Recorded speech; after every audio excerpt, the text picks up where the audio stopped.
দর্শক, মজার একটা ঘটনা ঘটেছে। সরকার স্টুডেন্টদের জন্য সভা সমাবেশ নিষিদ্ধ করে দিয়েছে।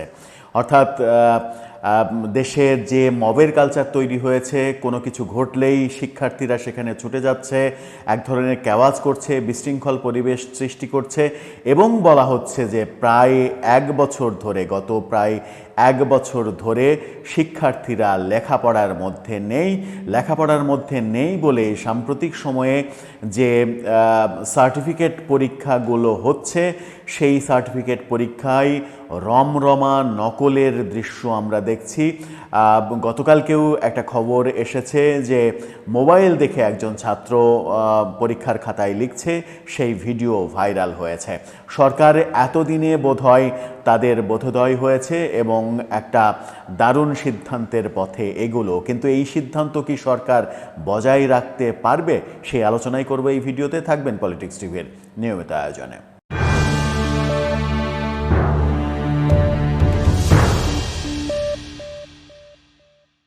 দর্শক, পলিটিক্স টিভির নিয়মিত ভিডিওগুলো এখন থেকে স্পন্সর করছে প্রজাপতি.টিভি, নতুন ওটিটি প্ল্যাটফর্ম। আপনারা চাইলে ইউটিউবে, ফেসবুকে, ইনস্টাগ্রামে, টিকটকে দেখে নিতে পারেন। ডেসক্রিপশন বক্সে লিঙ্ক দেওয়া থাকবে, সেখান থেকেও আপনারা দেখে নিতে পারেন প্রজাপতির কার্যক্রম। বলছিলাম, সরকার নিষিদ্ধ করেছে শিক্ষার্থীদের সভা সমাবেশ মিছিলে অংশগ্রহণ। শিক্ষা মন্ত্রণালয় থেকে একটি গেজেট প্রকাশ করা হয়েছে, একটি প্রজ্ঞাপন প্রকাশ করা হয়েছে। সেই প্রজ্ঞাপনে বলা হয়েছে এই কথা: শিক্ষা প্রতিষ্ঠানে বিশৃঙ্খলা রোধে শিক্ষা সংশ্লেষবিহীন মিছিল ও সমাবেশে শিক্ষার্থীদের অংশগ্রহণ বন্ধ করার উদ্যোগ নিয়েছে সরকার। শিক্ষা মন্ত্রণালয় দেশের শিক্ষা প্রতিষ্ঠান প্রধানদের এমন নির্দেশনা গতকালকেই পাঠিয়ে দিয়েছে। মাধ্যমিক ও উচ্চশিক্ষা বিভাগের বিজ্ঞপ্তিতে শিক্ষার্থীদের শিক্ষামুখী বা শ্রেণীমুখী করতে শিক্ষা প্রতিষ্ঠান প্রধানদের কারিকুলাম কার্যক্রমে সম্পৃক্ত করার নির্দেশনা দেয়া হয়েছে। বিজ্ঞপ্তিতে বলা হয়েছে, সম্প্রতি লক্ষ্য করা যাচ্ছে যে ঢাকাসহ দেশের বিভিন্ন এলাকায় স্কুল কলেজ পর্যায়ের শিক্ষার্থীরা শিক্ষা সংশ্লেষবিহীন বিভিন্ন ইস্যুতে আয়োজিত সভা সমাবেশ ও মিছিলে অংশগ্রহণ করছে।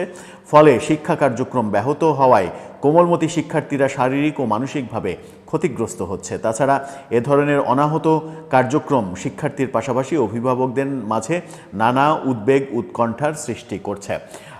এই আদেশ জারি করেছে শিক্ষা মন্ত্রণালয় এবং প্রত্যেকটা শিক্ষা প্রতিষ্ঠানে সেটি পাঠিয়ে দেওয়া হয়েছে আদেশ হিসেবে। এখন ব্যাপার হচ্ছে যে কেন এটা করা হলো, শিক্ষার্থীদের অবস্থা আদতেই শিক্ষার্থীদের অবস্থা করুন, কারণ তারা লেখাপড়া বাদ দিয়ে সভা, মিছিল, মিটিং, মব, ভাঙচুর, সমাবেশ এগুলো নিয়েই বেশি ব্যস্ত। লেখাপড়ার রীতিমতো লাটে উঠেছে, যে কারণে কিশোর গ্যাং মাথা চাড়া দিয়েছে বিভিন্ন এলাকায়।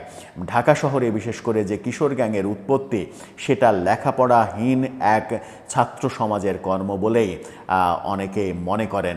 আমরা সাম্প্রতিক সময়ে বারবার ঢাকা কলেজ এবং সিটি কলেজের মধ্যে মারামারি দেখেছি। ওকে আক্রমণ করছে, ওর সাইনবোর্ড খুলে নিয়ে যাচ্ছে, এই কার্যক্রম। আইডিয়াল কলেজের সঙ্গে ঢাকা কলেজ, সিটি কলেজের মারামারি, এই কাজগুলো আমরা প্রতিনিয়ত দেখছি। এছাড়া দেশে বিভিন্ন জায়গায় যে মবের সৃষ্টি হচ্ছে, জুলাই আন্দোলনের পরে, সরকার পতনের পরে দেশে যত মব হয়েছে, সেই মবগুলোতে অধিকাংশ ক্ষেত্রেই ছাত্রদের অংশগ্রহণ দেখা গেছে। এই ব্যাপারটা অবশেষে সরকারের নজরে এসেছে। সরকার তাই একটা ভালো ডিসিশন নিল। আমরা গতকালকে একটা বিষয় নিয়ে আলোচনা করেছিলাম।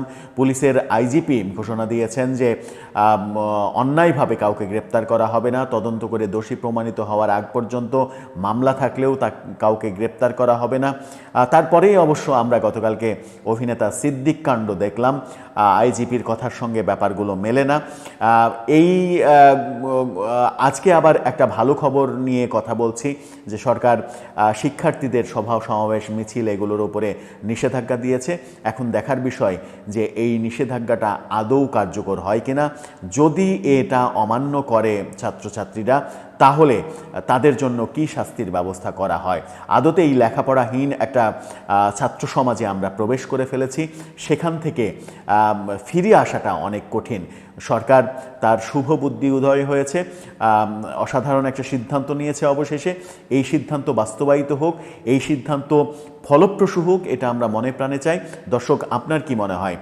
অনেক সমালোচনা থাকবে, অনেক সমালোচনার মধ্যেও সরকারের এই উদ্যোগটাকে আপনি কি প্রশংসার চোখে দেখেন, নাকি এটা মাত্র আইওয়াশ হিসেবে দেখেন?